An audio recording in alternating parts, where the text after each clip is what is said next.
हाँ जी, 10 क्वेश्चन।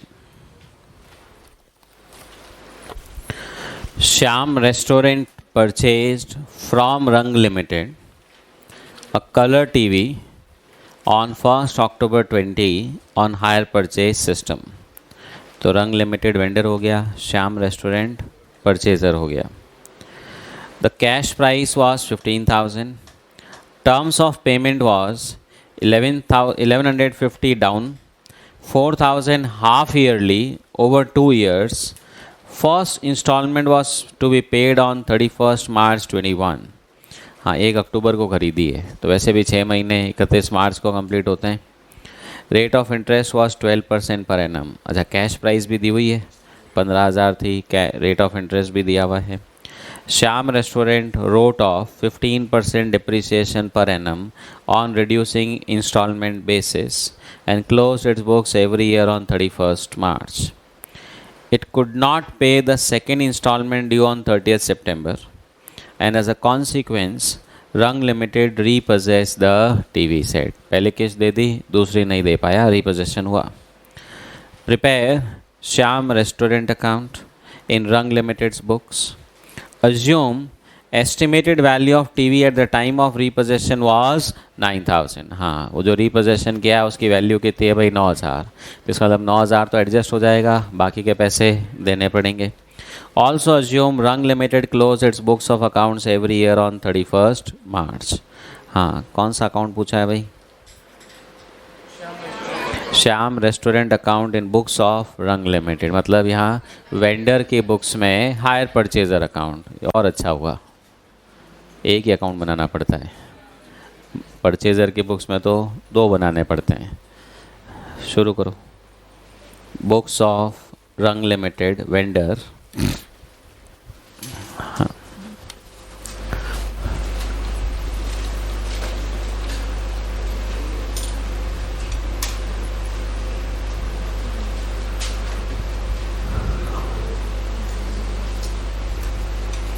हाँ जी,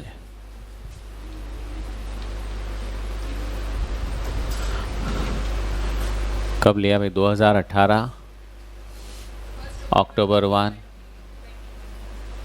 2020 है, सॉरी। हाँ, to hire sales. Cash price कितनी है भाई? 15,000।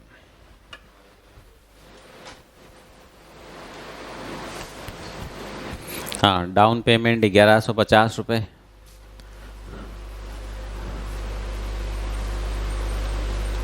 By bank. हाँ, ये वेंडर की बुक्स में थोड़ा सा याद रखना, पैसे आएंगे।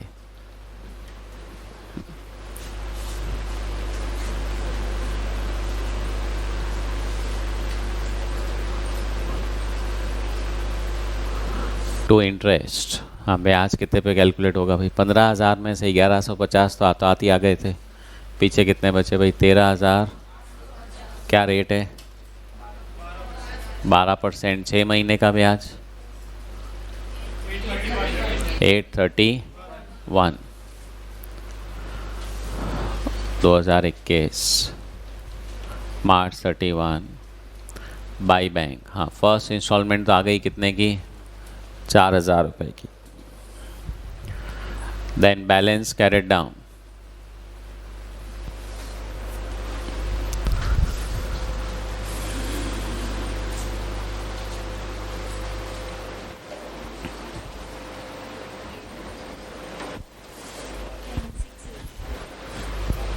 कितना? 10,681। Now 2021 April 1, to balance brought down 10,681। September 30th to interest. हाँ, 10,681 पे 12% 6 महीने का ब्याज 641। अब इस दिन सेकेंड इंस्टॉलमेंट आनी थी, उसकी जगह टीवी वापस आ गई। ठीक है, और कितने पे आई है भाई? 9,000। तो 2021 September 30th बाई रीपोजेस्ड स्टॉक। हाँ याद रखिएगा, यहाँ पे रीपोजेस्ड स्टॉक के नाम से एंट्री होगी। कितना? 9,000 रुपये।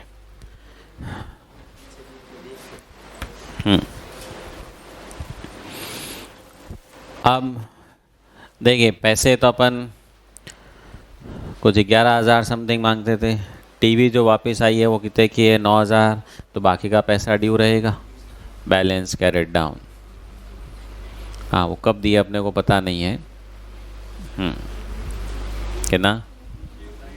2322। अच्छा, इसमें मान लो ये हो जाए, एक सामने वाला कहते मेरे पास तो 1 रुपया भी नहीं देने को, तो उस केस में बाई बैलेंस की जगह बाई पी एंड एल, क्योंकि टीवी जो है उसकी वर्थ तो कितनी है? 9,000। अब अगर कुछ भी पैसे नहीं आने हैं तो फिर ये लॉस पी एंड एल में ट्रांसफ़र हो जाएगा। ठीक है, हो गया कंप्लीट। नीचे एक नोट डाल दो। If the balance amount of 2322, if the balance amount of 2322 is not recoverable, अगर वो रिकवरेबल नहीं है, then it will be transferred to P&L. It will be transferred to P&L as loss. तो फिर P&L में as a loss उसको क्या करेंगे? ट्रांसफ़र कर देंगे। It will be transferred to P&L as loss. Okay,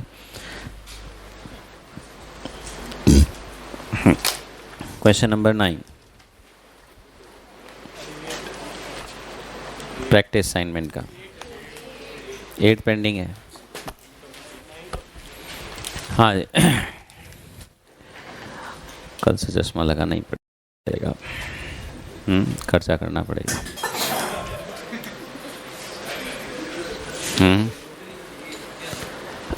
ठीक है सब। पानी नहीं गिरना चाहिए। हाँ, ऑन 1 जनवरी 21, हाँ 8th क्वेश्चन ध्यान दीजिए। Ashok acquired furniture on hire purchase system from Real Aids Limited, agreeing to pay 4 semi-annual installments of 800 each, commencing on 30th June. हाँ, 1 जनवरी को लिया है पहले केस, 23 जून को। Cash price was 3,010 rupees and the interest 5% per annum was chargeable on 30th September 21. Ashok expressed his inability to continue. तो देखिए 1 जनवरी को लिया, पहले केस 23 जून को पे कर दी होगी। अगली किस्त कब ड्यू होने वाली है? 31 दिसंबर को, पर उससे पहले ही सितंबर में ही उसने हाथ खड़े कर दिया। आप कहीं सितंबर में क्यों किए? दिसंबर तक तो रुक जाता। हो सकता है अच्छा आदमी हो। Ashok express his inability to continue and Real Aid seize the property. It was agreed, क्या एग्री हुआ देखिए, समझिएगा ध्यान से। Ashok would pay the due proportion, underline करिए word due proportion of instalment till date of seizure. अब उसको बोला भाई देखिए तूने 30 जून का इंस्टॉलमेंट दे दिया, अगली किस्त कब दी होनी है? 31 दिसंबर को। हाँ, एक इंस्टॉलमेंट कितने की है? 800 रुपये की, और वो 30 सितंबर को ही वापस आ गया। तो उसको बोला भाई due proportion of instalment till date of seizure, तो जिस दिन आपका ये सीजर हो रहा है, रिपोजेशन हो रहा है, उस दिन तक की प्रोपोर्शनेट इंस्टॉलमेंट दे दो। तो अगर 6 महीने की किस्त का अमाउंट कितना है? 800 रुपये, तो 3 महीने का कितना हो जाएगा भाई? 400 रुपये। तो वेंडर ने कहा भाई ठीक है, तो 30 सितंबर को ही आ गया, तो एक काम कर, 3 महीने की जो प्रोपोर्शनेट इंस्टॉलमेंट है वो दे दे 400 रुपये। So it was agreed he will pay the due proportion of installment till date of seizure and also a further sum of 200 rupees towards depreciation. उसके अलावा 200 रुपये और चाहिए टुवर्ड्स डेप्रिसिएशन। हाँ, ये डेप्रिसिएशन का क्या होता है भाई? अब देखो भाई, कुल मिला के 600 रुपये लेने हैं, कोई नाम से लो, क्या दो रिपोजेशन चार्जेस, डेप्रिसिएशन चार्जेस, ठीक है, भगवान के नाम पे, किसी के नाम पे ले लो, कुल मिला के 600 रुपये आने हैं। तो इस क्वेश्चन में बाई बैंक कितना हो जाएगा? 600। जैसे इसी क्वेश्चन में बात करूँ, आप मांगते तो अपन 2300 थे, वो कह रहा है बस 600 ही है, तो बाकी का लॉस फिर कहाँ चला जाएगा, P&L में. नाउ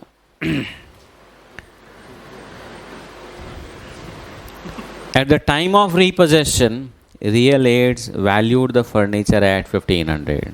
उसने कहा भाई फर्नीचर की वैल्यू कितनी है, 1500. तो बाई रीपोजेस वाली एंट्री कितने से होगी, 1500 से. The company after incurring 200 rupees towards repairs sold it for 1800 on 15 अक्टूबर. अब इस वेंडर ने क्या किया, वो जो फर्नीचर वापस आया उसको ठीक कराया. कितने का खर्चा किया उस पर, 200 का. अच्छा 1500 का तो वापस आया था, 200 का खर्चा किया, 1700. फिर बेच कितने में दिया, 1800 में. 100 का प्रॉफिट हो गया. Show ledger accounts as would appear in books of Real Aids vendor. Working out the profit loss on transaction. Assuming company pass hire purchase transaction through its books as sales. वो तो assume क्या करना है, vendor की books में sales वाली entry होती है. तो शुरू करो भाई. Books of Real Aids bracket में वेंडर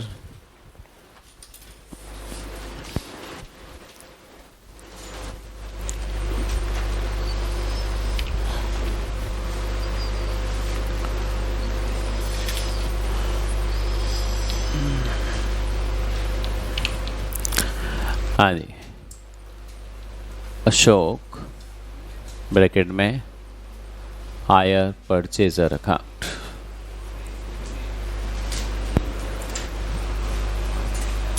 कब, 2021 जनवरी 1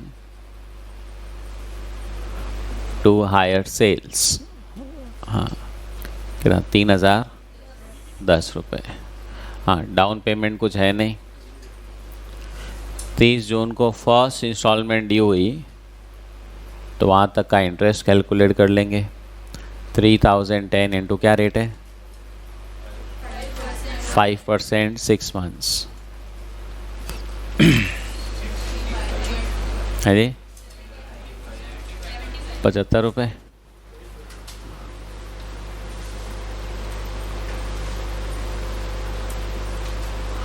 बाई बैंक कितने, 800 रुपये दे दिए.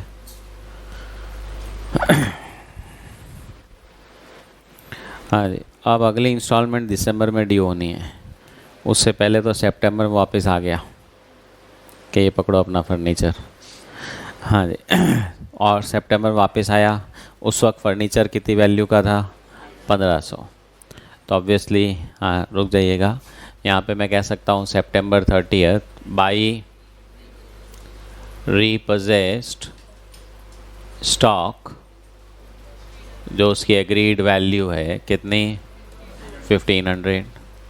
अच्छा बाई बैंक वो पैसा कितने देने को तैयार है भाई, तो ध्यान दीजिए 800 रुपये डिवाइडेड बाई 6 इंटू 3, 6 महीने क्या प्रोपोर्शनेट, प्लस 200 रुपये डिप्रिसिएशन का मतलब 600. हाँ अब बैलेंसिंग फिगर कितना आ रहा है, तो बाई P&L बैलेंसिंग फिगर हाँ कितना, 185. रुको रुको रुको हाँ कुछ गलती तो नहीं है, वो तो इस अकाउंट में थोड़ी आएगा. फिर एक अलग अकाउंट खुलेगा, कौन सा, रीपोजेस्ड स्टॉक अकाउंट. उसमें आएगा टू अशोक. कितने का आया भाई, 1500.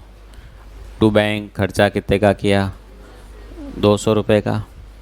एंड फिर बाई बैंक सेल कर दिया इसको कितने में, 1800.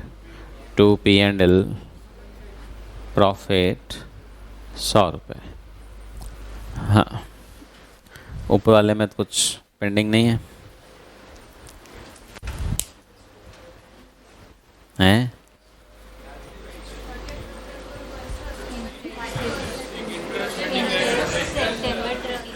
क्या. हाँ जी आप कहेंगे 3 महीने का इंटरेस्ट लिखना कि नहीं लिखना, निकालो तो 3 महीने का इंटरेस्ट. किस पे निकालोगे, 3010 प्लस 75 माइनस 800. अमाउंट कितना हुआ ड्यू, 2285 इंटू 5% इंटू 6/12, 29. हाँ सॉरी, 3 मंथ्स है तो 29। हाँ जी, अब अगर ये मैं 29 इधर लिखता हूँ तो लॉस कितना आएगा? ये 185 की जगह 214। इंस्टॉलमेंट तो 400 रुपये ही रहेगी ना भाई, 800 का आधा, 800 इंक्लूडिंग इंटरेस्ट ही है, तो प्रोपोर्शनेट तो 400 ही रहेगी। अब सुनो भाई, द क्वेश्चन इज 3 महीने का इंटरेस्ट इनकम रिकॉर्ड करें या नहीं करें। क्योंकि अब मैं P&L अकाउंट जब बनाऊंगा, इस तरफ मैं लिखूंगा बाई इंटरेस्ट इनकम 29 रुपीज़, मैं सिर्फ इस 29 की बात कर रहा हूँ। इधर लिखूंगा टू लॉस ऑन रीपोजेशन कितना, 214। और एक ऑप्शन है 29 अगर मैं रिकॉर्ड नहीं करता हूँ तो फिर ये लॉस आएगा 185। Net profit remains the same. Which one is correct? Group 2 वाले बोलो भाई।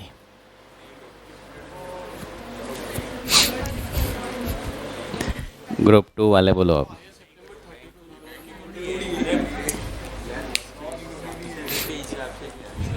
हैं? हाँ जी, 29, 214 या सिर्फ 185? बिकॉज देखिए, एक तो ड्यू डेट ऑफ इंटरेस्ट आई, आपने इंटरेस्ट ड्यू कर दिया, फिर पैसा मांगने गए और पता चला ये दे ही नहीं रहा है, ठीक है, तो हम कहेंगे हम तो इंटरेस्ट इनकम रिकॉर्ड कर चुके हैं, उसके बाद पता चला पैसा नहीं आ रहा है, तो once an income is recognised, AS 9 revenue recognition says, उसको रिवर्स नहीं कर सकते।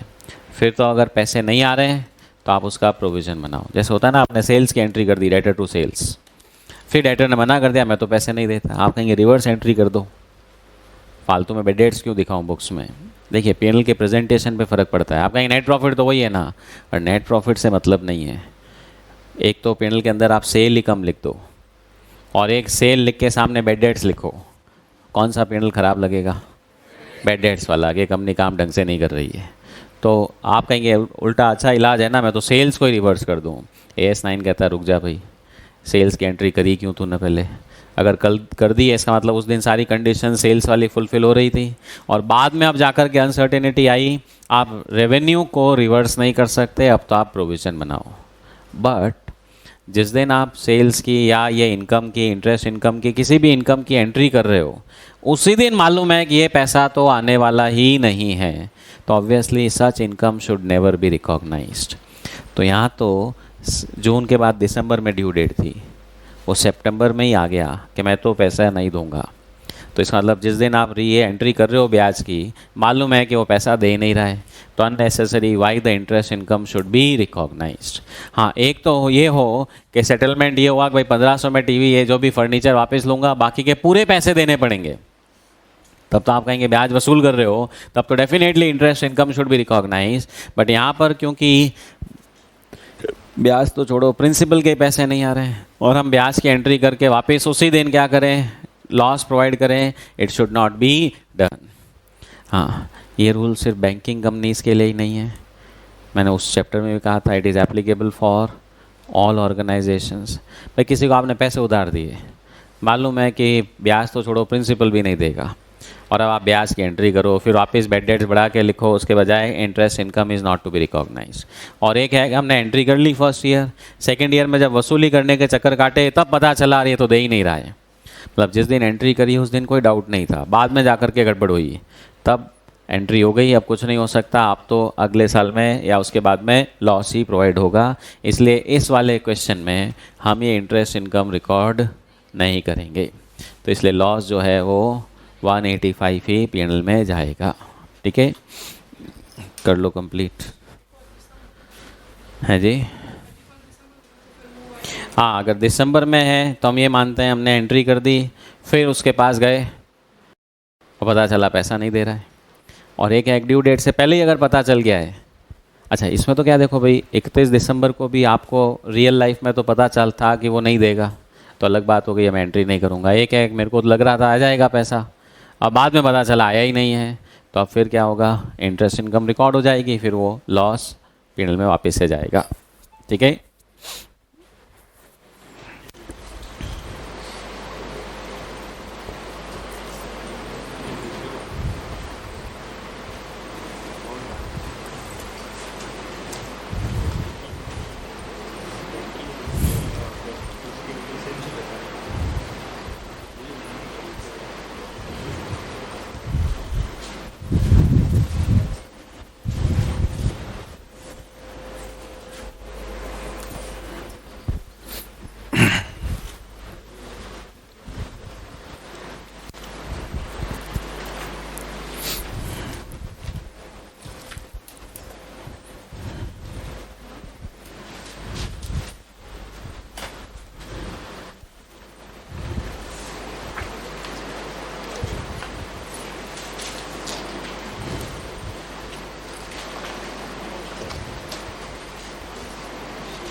यस, हो गया भाई।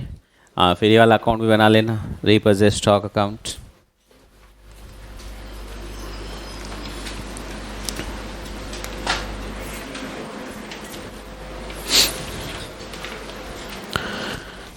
अब वापस थ्योरी पे आइए, चैप्टर ख़त्म नहीं हुआ है, वापस सारे क्वेश्चन करने हैं अभी तो दूसरे मेथड से। हाँ, अब एक मेथड और है।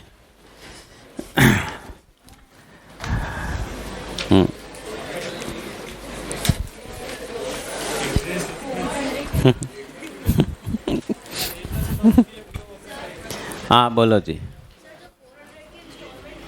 हाँ, बट अपन भले ही कह रहे हैं इंटरेस्ट इंक्लूडेड है, अपन तो 200 रुपये एक्स्ट्रा भी ले रहे हैं, तो आप कहें ये भी तो प्रॉफिट हो गया, पर उसके बावजूद भी क्या हो रहा है, लॉस आ रहा है। इसका मतलब प्रैक्टिकली तो we are not recovering even principal.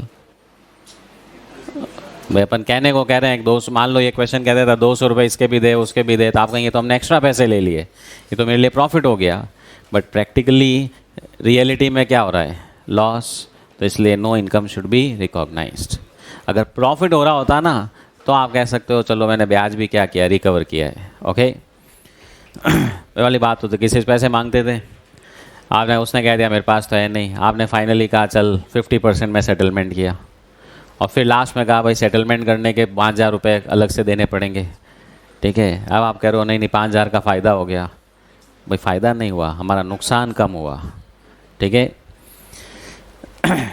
अब हायर परचेज में एंट्रीज करने का एक मेथड और है, and that is called as interest suspense method.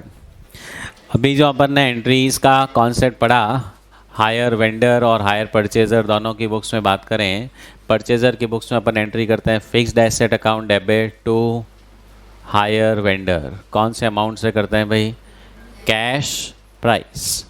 फिर हर बार जैसे जैसे ब्याज ड्यू होता जाता है अपन एंट्री करते जाते हैं interest account debit to vendor, और उसके बाद vendor account debit to bank. Okay, ये मैं परचेज़र की बात कर रहा हूँ। इधर वेंडर की बुक्स में hire purchaser debit to hire sales. हाँ, ये एंट्री भी किससे होती है भाई, कैश प्राइस से। फिर जिस दिन इंस्टॉलमेंट ड्यू होती है अपन एंट्री क्या करते हैं, hire purchaser debit to interest income account, और फिर bank account debit to hire purchaser. Nice method में जो हमारी बुक्स में परचेज़र या वेंडर का अकाउंट बनेगा, उसमें जब भी ड्यू डेट आएगी उसमें ब्याज की क्या होगी, पोस्टिंग होगी। अच्छा, अकाउंट भी तभी तो मिलेगा क्योंकि ये एंट्री किस पे की, कैश प्राइस। पैसा कितना आएगा, हायर परचेज प्राइस। तो अपन ब्याज इसमें जैसे जैसे जोड़ते जाएंगे अपने आप ये अकाउंट लास्ट में क्या हो जाएगा, टैली हो जाएगा। अब एक मेथड और जो है वो क्या है कि जितना भी आपको टोटल ब्याज लेना है वो हर साल आप रिकॉर्ड करोगे, बराबर है, पर उस टोटल इंटरेस्ट को पहले ही दिन इंटरेस्ट में रिकॉर्ड कर लीजिए, हाँ इनकम या एक्सपेंस अकाउंट में नहीं, सस्पेंस अकाउंट में। तो यहाँ पे परचेजर की बुक्स में हम एंट्री करेंगे fixed asset debit, interest, suspense debit, कौन सा वाला अमाउंट, टोटल इंटरेस्ट। तो वेंडर अकाउंट में कौन सा अमाउंट जाएगा भाई, कैश प्राइस जाएगी कि हायर परचेज प्राइस जाएगी, तो it will be higher purchase price. तो आप कहेंगे इसमें तो पहले ही पूरा ब्याज अपन ने ट्रांसफ़र कर दिया, कोई दिक्कत नहीं। अब ड्यू डेट पे इंटरेस्ट कौन सा वाला अकाउंट, एक्सपेंस अकाउंट डेबिट। और आप कहेंगे अब वेंडर कैसे लिखूं, क्योंकि वेंडर को तो पहले ही मैंने किसे कर रखा है, हायर परचेज प्राइस। तो यहाँ पे वेंडर की जगह क्या आ जाएगा, इंटरेस्ट सस्पेंस अकाउंट। कुल मिला के ये समझिए वो इंटरेस्ट सस्पेंस डेफर्ड एक्सपेंडिचर की तरह हो गया। एक बार हमने पूरा डेबिट कर दिया, फिर इसको धीरे धीरे करके क्या करेंगे, हर साल P&L में ट्रांसफ़र करते जाएंगे। मतलब ये इंटरेस्ट सस्पेंस कहाँ ट्रांसफ़र हो जाएगा, एक्सपेंस में, और ये एक्सपेंस अपने आप कहाँ चला जाएगा, P&L में, और फिर सीधा vendor account debit to bank. अब देखिए इस मेथड में क्योंकि वेंडर पहले ही दिन हायर परचेज प्राइस से ही क्या हो गया, डेबिट हो गया, क्रेडिट हो गया, तो इसलिए बाद में तो बस इसके अंदर सिर्फ पेमेंट वाली एंट्री आएगी। मतलब यहाँ पर ये समझ लीजिए ये एंट्री कैश प्राइस से नहीं होकर के किससे होगी, हायर परचेज प्राइस से।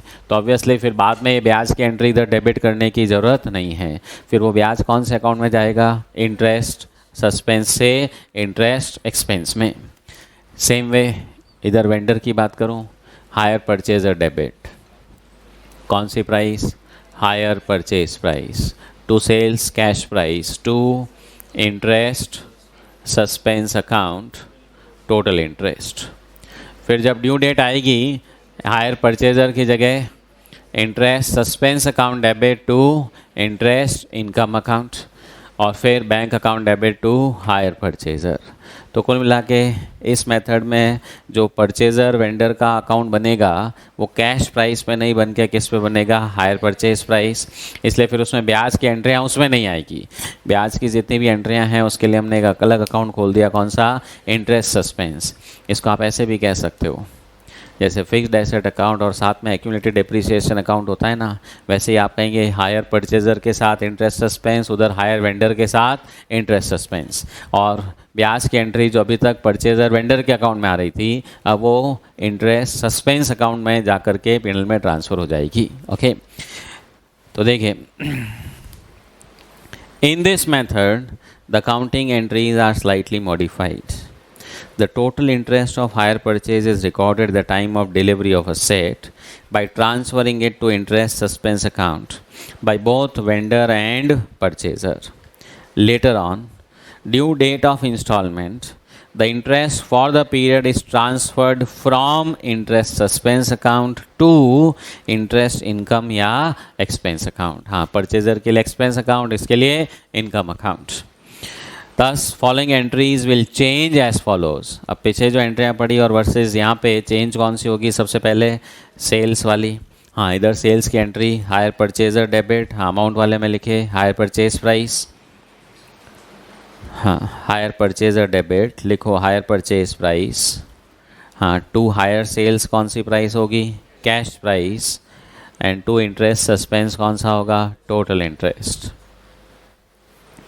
हाँ उधर सामने फिक्स्ड एसेट डेबिट कौन सी price, cash price, interest suspense debit total interest, to hire vendor hire purchase price. और फिर थर्ड की ए एंट्री, हाँ आप कहेंगे फर्स्ट के बाद थर्ड कैसे आ गया, वो पिछली एंट्रियों से कंपेयर करो। पिछले वाले पेज में सेकेंड एंट्री किसकी थी भाई, डाउन पेमेंट वाली, वो तो सेम रहेगी। थर्ड में ए पार्ट इंटरेस्ट ड्यू, वो वाली एंट्री चेंज हो रही है, बाकी बी वाली एंट्री क्या है, सेम है, उसके आगे की भी सब एंट्रियाँ क्या रहेगी, सेम। हाँ जी, तो यहाँ पर interest suspense to interest income और यहाँ पे interest expense to interest suspense. तो this how the modification will take place. तो अगर इंटरेस्ट सस्पेंस मेथड है तो ये समझ लो एक अकाउंट और बढ़ गया, इसके बुक्स में ये अकाउंट तो बनेगा ही, साथ में इंटरेस्ट सस्पेंस अकाउंट, उधर परचेजर की बुक्स में fixed asset account, vendor account और साथ में इंटरेस्ट सस्पेंस अकाउंट। हाँ, पर उस केस में वेंडर और परचेजर का अकाउंट बहुत आसान हो जाता है, कुछ नहीं बस सीधी पहली एंट्री हुई, फिर by bank by bank by bank, उधर to bank balance carried down, ब्याज व्याज का कोई झमेला नहीं। ब्याज का सारा झमेला कहाँ पे करना पड़ेगा? इंटरेस्ट सस्पेंस अकाउंट में। तो एक क्वेश्चन अपन वापस कर लेते हैं।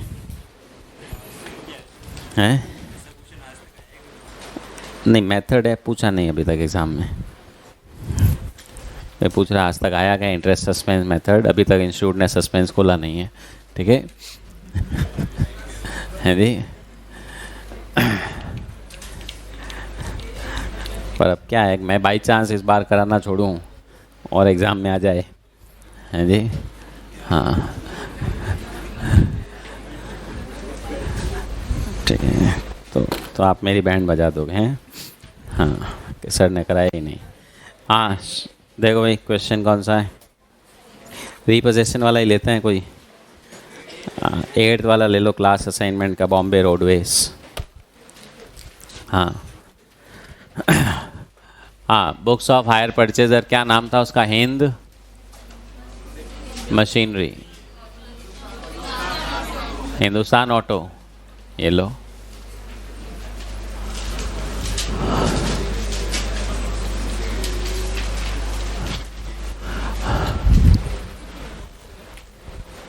हाँ, इसमें पहले तो हायर परचेज प्राइस निकालो।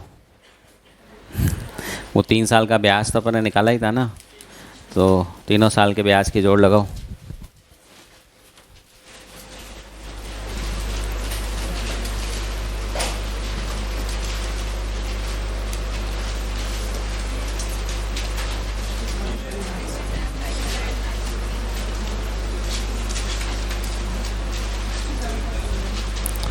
हाँ, first year, second year, third year, वो अपन ने जो लेजर अकाउंट बनाया था उसमें इंटरेस्ट की पोस्टिंग करी थी।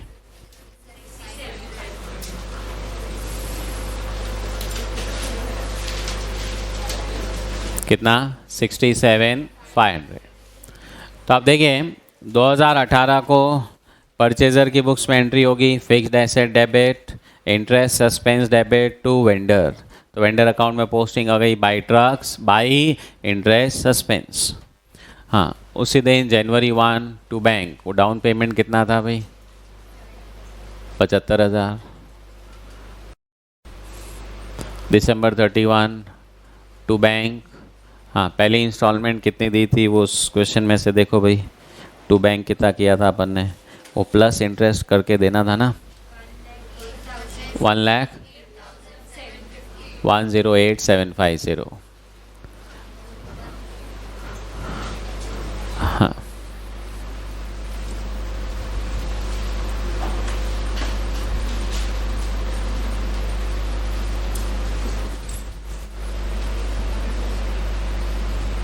हाँ, बैलेंस कैरेट डाउन वो सेम नहीं आएगा भैया। कितना? 183।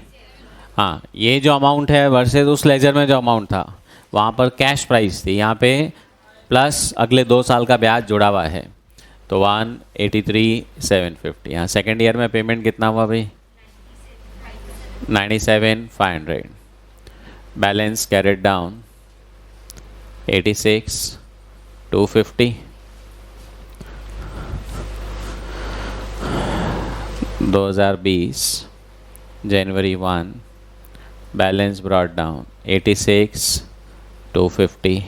हाँ, रिपोजेशन तो 21 में हुआ ना शायद, तो एक बार दिसंबर 31 बैलेंस कैरेट डाउन वापस से। हाँ, ये 86,250 में ब्याज सब पहले से ही क्या है, जुड़ा हुआ है। 2021 जनवरी 1 बैलेंस ब्रॉट डाउन 86,250।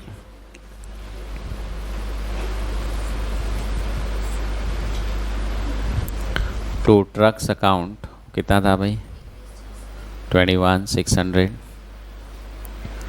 और बाकी का बैलेंस कैरेट डाउन 64,650। हाँ, ये लास्ट में जाकर के तो वही अकाउंट बनाए। ठीक है भाई, तो इसमें इंटरेस्ट की एंट्रियाँ नहीं करनी है। अब वो वाला अकाउंट बना लेता हूँ, इंटरेस्ट सस्पेंस अकाउंट। 2018 जनवरी 1 टू हिंदुस्तान ऑटो लिमिटेड 67,500। फिर 2018 दिसंबर 31 बाई इंटरेस्ट एक्सपेंस, हाँ पहले साल का ब्याज का खर्चा कितना था 33,750, तो balance carried down 33,750।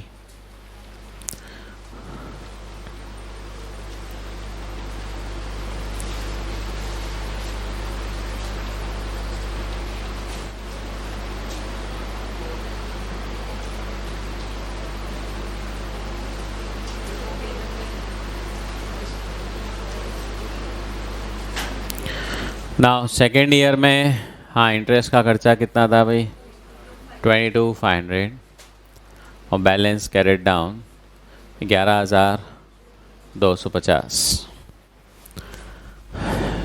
2020 January 1 balance brought down 11,250 and December 31 by interest expense 11,250।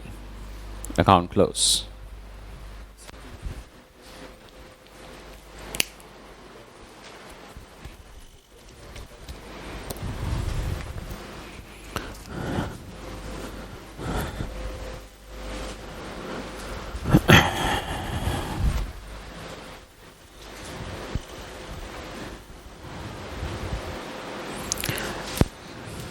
तो एग्ज़ाम में तो खैर कभी आया नहीं है, पर और वैसे कुछ है नहीं खास, थोड़ा सा मॉडिफिकेशन है। ब्याज की एंट्री जो अपन ये बाई इंटरेस्ट वहाँ कर रहे थे, वो सब इस लेजर में शिफ्ट हो गई। वो जैसे डेप्रिसिएशन फिक्स्ड एसेट अकाउंट में नहीं आकर के कहाँ पे आ रहा है, एक्यूमुलेटेड डेप्रिसिएशन के अंदर। ओके, अब इसमें एक मॉडिफिकेशन थोड़ा सा और बता देता हूँ। इसमें तो थर्ड इंस्टॉलमेंट ड्यू होने के बाद उसने मना किया, लास्ट इंस्टॉलमेंट के बाद, जब तक सब ब्याज का खर्चा कहाँ चला गया पेनल में।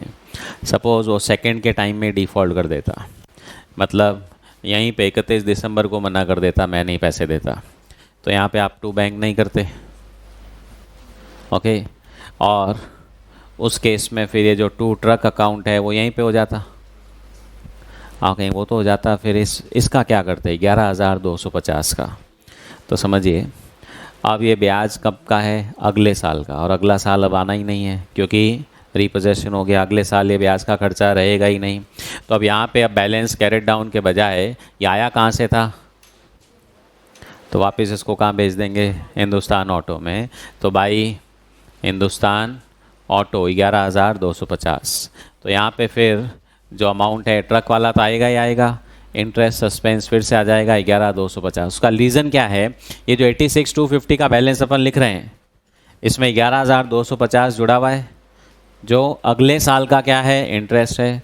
तो ऑब्वियसली अब वो अगले साल का ब्याज, वैसे भी अगर देखिए आज मैं सेटल कर दूँ, सपोज़ क्वेश्चन ये भी कह दे सेकेंड ईयर में परचेज़र ने कहा भाई आज हिसाब कर दो, सारे पैसे ले लो, तो आप ऑब्वियसली थर्ड ईयर का ब्याज क्या करोगे, वेव करोगे एक तरह से, मतलब वो मेरा ब्याज का खर्चा होने वाला नहीं है। तो जब आप 11,250 लिखोगे, अपने आप ये बैलेंस जो 86 था वो कितना रह जाएगा 75। या मैं ये कह दूँ अगर आज सेटलमेंट करना हो तो कितने पैसे देने पड़ेंगे, आप कहेंगे 97,500 तो इंस्टॉलमेंट ड्यू हो ही चुकी है, प्लस अगले साल का कितना पैसा आज देना पड़ेगा, क्या 86,250 देना पड़ेगा या 75 ही देना पड़ेगा।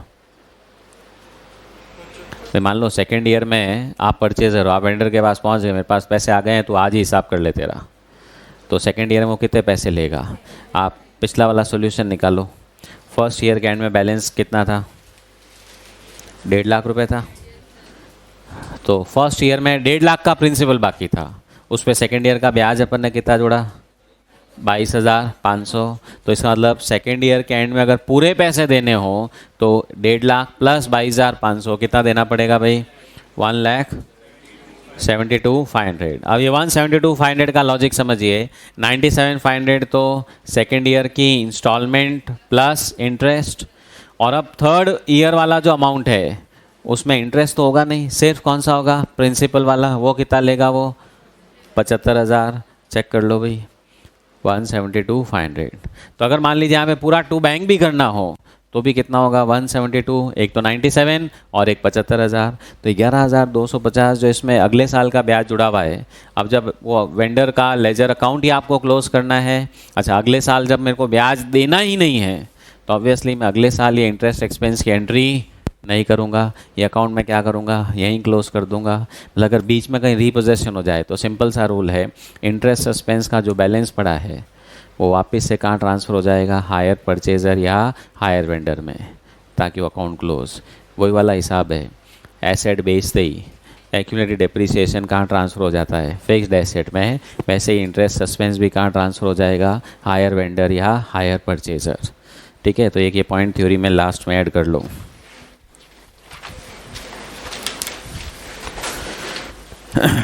वो जो हाँ लिखिए, in case of repossession,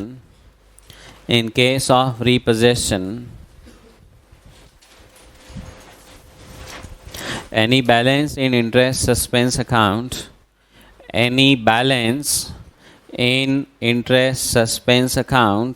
तो इंटरेस्ट सस्पेंस में जो भी बैलेंस है, any balance in interest suspense account will be transferred back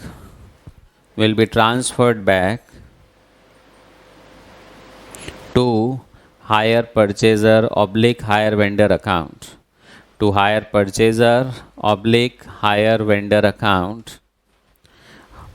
on date of repossession।